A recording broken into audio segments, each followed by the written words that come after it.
It's not the standings. It's cool plays. Well, and Blake Griffin's retirement. Speaking of cool, sorry. Let's talk about the Jets. Jets started their voluntary offseason workout with Rodgers in attendance. Also some fashion news. The Jets debuted some new uniforms. Oh, that'll fix it. Yeah. Last year the team new? found the way. I don't understand. What is new? I think it's a shinier helmet. I don't know, but the owner loves it. A few years ago they had new uniforms. The owner loves endorsing Trump and rolling out new jerseys. I click on all these like new uniform videos and they never do it for me. Last year they won 7 games. This year Vegas has their win total at 9.5. Do you expect the Jets to underperform or overperform? Brew, I bet I can convince you under is the right answer. Oh, go ahead. Good luck. Full list of AFC teams with a higher win total than the Jets. Kansas City, Baltimore, Buffalo, Cincy. Full list. They have the same projected win total as your beloved Houston Texans, as your beloved Green Bay Packers. They have a higher win total than the Rams. They have a 2-game higher win total than your extra beloved Pittsburgh Steelers. So with those being the level set, do you think they're going to over or underperform? I'm in! I'm in! It's such a bad call. How can you be in? I'm looking because I'm looking at the paper. Okay. I'm looking at the paper and saying what's not to like. Well, I can sell you several things. Really? Because they added Tyron Smith, future Hall of Fame offensive tackle. They added Mike Williams, dynamic receiver when healthy. Yeah, once a All month. right, Hassan Reddick to a defense that already was 3rd in the league, total defense. Like Hassan Reddick, yep. Well, he's got points or yards? Yards, total defense. Yards. But hold on, you're going to give up a lot of points when you got the worst quarterback play in the league. And I know, Nick, you're not a fan of Robert Saleh, who I happened to see in the airport on the way to Kansas City this past weekend. Okay. We didn't talk, but I just saw him from afar. All right. But 7-10 the last 2 years, again, with the worst quarterback play in the league, arguably. I don't know if Aaron's going to be closer to MVP, Aaron, or what we saw the last year in Green Bay. Probably what we saw last year in Green Bay, but better. I expect them to be like good, not vintage Rodgers, but good. And in the division, Nick, we got to admit, the division, come on. What's Buffalo doing? The Miami, and obviously the Patriots. We'll win one. I mean, I just think if they're, and I hate to even throw it in there, if they're healthy, that's a caveat. Yeah, they're going to be pretty good. Playoff team. No, you know what my take is. Everybody knows it. Aaron Rodgers is not a solid quarterback anymore, and that's why Green Bay moved. That's why Green Bay. Solid? I don't know. Green Bay moved on. It said it's time to give the keys to the kingdom to Jordan Love, and Jordan Love was excellent, and he hasn't thrown for 300 yards in 23 games. And let me say one other thing, Brew, because you think, I'll be very quick here, Hubs, that Russell Wilson last year was much better than I think he was. Right. So what happened to Russell that 1 year? Oh, Nat Hackett was running his offense. And Nat Hackett's going to be running this offense. So even if you're saying Rodgers is going to be the level he was the last year in Green Bay when they were barely 500 and he had a down year by his standards, that same level of player going from Matt LaFleur to Nat Hackett is going to be worse. Okay. That's an absurd thing to say because then the clip ends. That's an absurd endpoint because Russell Wilson is not Aaron Rodgers. Not even close. So to think that we could even use that as even a data point is just absurd. Nonsense. And I'm not here telling you that I think Nat Hackett is this great offensive coordinator. But at the same time, everyone believes that Sean Payton is a great head coach, a great offensive mind, whether you think he's as good as maybe some people, but he's still obviously competent. I'm like on the verge of sneezing, excuse me. I don't think it's going to come. So, sorry. But, and yet Sean Payton was like, get out of here. So to use Russell Wilson as a barometer for anything with regards to how successful Aaron Rodgers will be, I completely wholeheartedly reject. I don't even understand why I'm even bringing it up. It makes no sense to me.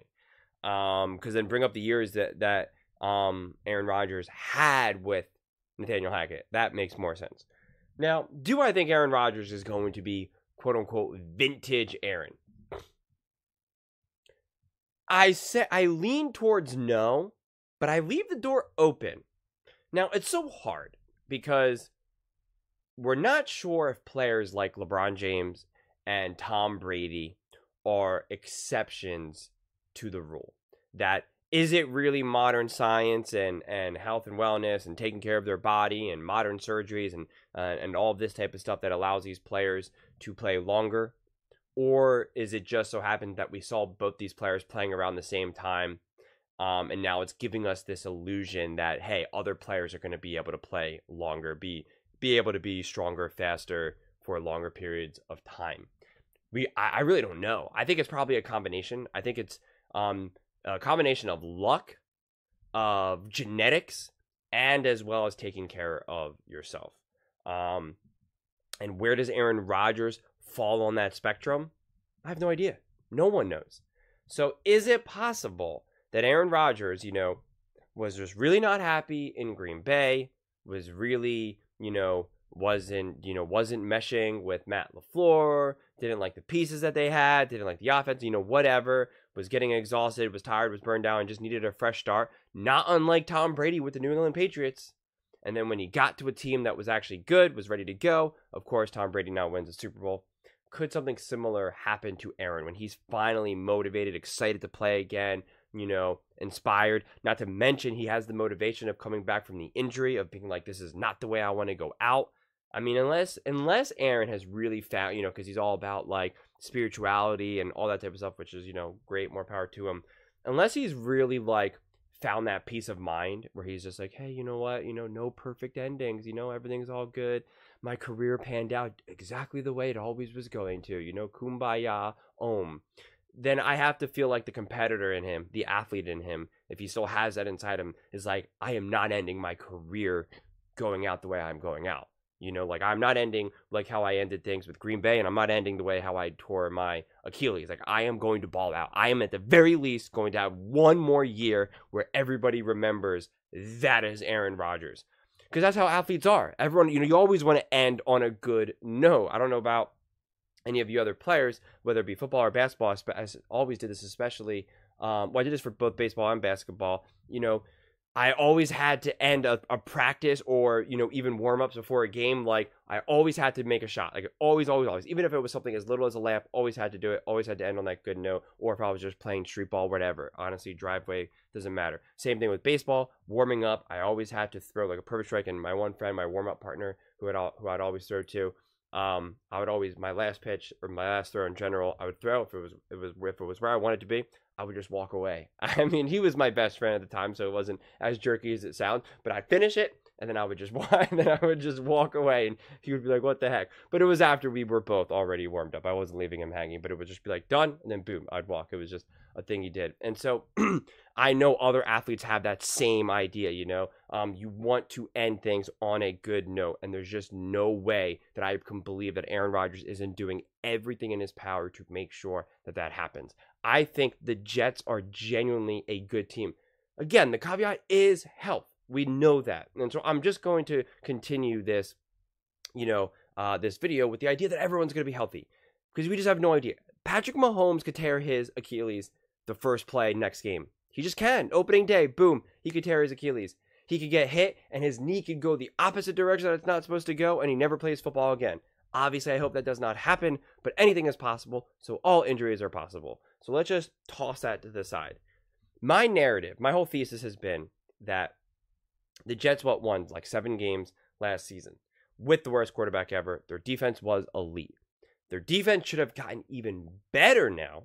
They even almost beat the Kansas City Chiefs with Zach Wilson, who's a bad quarterback, which a lot of people believe that game was actually should have been won by the Jets if it wasn't for some makeshift refereeing, which is fine, doesn't matter, not unpacking that now. But the truth is like, you really don't think that even an average Aaron Rodgers, even a 40-year-old Aaron Rodgers, even the last year in Green Bay Aaron Rodgers isn't good and isn't worth a couple games? I don't see how you could say that. How do you not believe that? Of course Aaron Rodgers is 2 games better than Zach Wilson. Zach Wilson wouldn't have even been starting if he wasn't like, what was he, the number 2 overall pick? He was a top pick. If he was Mr. Irrelevant, if he was drafted last or second, third, fourth, fifth round, he would not be getting any of these chances. None. Zero. The only reason why he's getting these chances is because he got paid because they paid him essentially, and they used draft capital on him. That's why he's getting these opportunities. So you really think that Aaron Rodgers, one of the best quarterbacks in the history of the NFL, albeit older and coming back from an injury, is not 2 games better, 2.5 games better than Zach Wilson? I mean, of course he is. Of course he is. I grant that Nathaniel Hackett, I have no idea who that guy is. I obviously know who he is, but I mean in terms of a coordinator. I confess that. I really do not know. I'm always a little bit weary when someone has a lot of success with such a great player like an Aaron Rodgers, or even has also attached to a really great head coach like Bieniemy and Andy Reid. And so now we got to see him on his own, and it was with the Broncos, which is hard to say because he could just have been a failed head coach. Not everyone could be a head coach. Some people are great coordinators and not great head coaches. We see that with a lot of coaches on both sides of the ball. Not to mention, he then went to the Packers or went to the Jets, and people were saying, well, look what he did with Zach Wilson. He's clearly not good. The offense had no answers, this, that, and the third. Zach Wilson has proved to not be a good quarterback. I don't know what you want from him.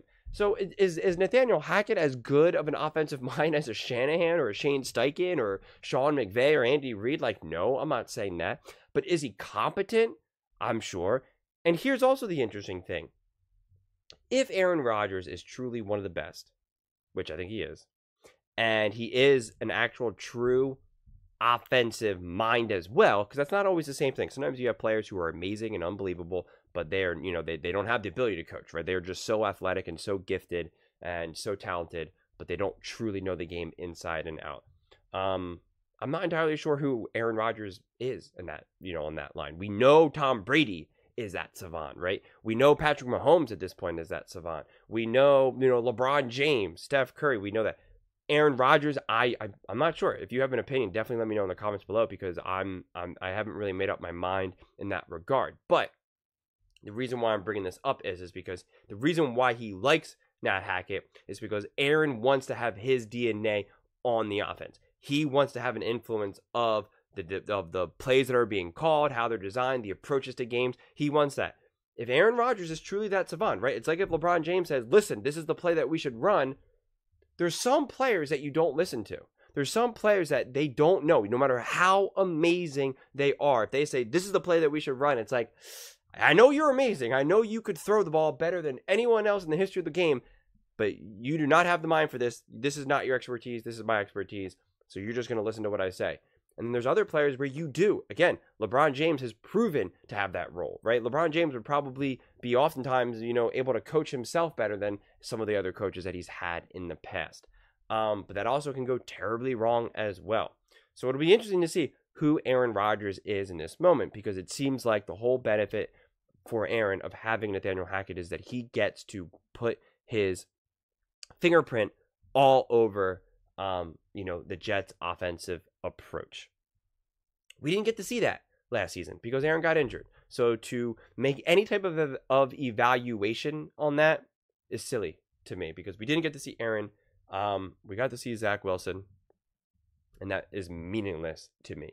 Meaningless. I don't care what any of the things that came out of the locker room. I don't care about any of the successes or the failures of the offense last season, because it doesn't matter. Aaron Rodgers was not the quarterback. So I'm excited to see what they have. I think they'll genuinely be competitive. I think winning 10 games is absolutely positively in the realm of possibility. And that's why I think they're probably slated to win 10 or 11 games, which is why the win total is set at 9.5, because it's right at the teetering. It's 10 you win, 9 you lose. So it all depends where you're at on this. So that is the general range that we're looking at, which means that they're going to be a good team. So I'm predicting 10 or 11 wins. I think if they stay healthy, they'll be genuinely competitive, and they will be a team that nobody wants to face in the playoffs. Okay, if the seeding unfolds and the Jets have to go play the Chiefs in the first round of the playoffs or wherever, whether it's in New York or in Kansas City, the Kansas City's not going to be like, that's right, we got the Jets. They're easy. No. They much rather have the Miami Dolphins. The Jets having a true GOAT quarterback and a true and someone who actually knows how to play in the cold and knows how to win a hard-fought game, with a hard-fought defense, no team really is going to want to face them. They're going to be a tough team. They are not going to be an easy win. Even if their record doesn't prove it, even if they end up only winning 8 games, 9 games or something like that, I still think teams don't want to face them because they'll still be a hard, physical, tough team. That is what I truly believe. And I think you're going to have the entire city of New York behind them. I grew up going to Jets games. I know that they are crazy and passionate and very much love their football. And so I think, all of that just got delayed because of his injury, because of Aaron's injury. And I think that's only started to bubble even more, right? The pressure of the moment has only started to build even more. And I think it's going to just rocket out. I really, really do. So I'm excited for it because I think, adding another competitive team, to me, it's always a tragedy when we have a team that's clearly a disaster. It's not fun to watch when your team who you really like is playing against them. You're like, well, who cares about this game? If they win, I can't really be happy about it. And if they lose, then my God, how bad is my team then? Or if they're on a primetime game and you're watching, a bad team go up against a team that you like the Bills or the Chiefs or whoever, you're just like, all right, I can maybe skip this game because this isn't really going to be that exciting. So I'm also, hoping that the Jets are competitive and fun because they were not fun to watch last season.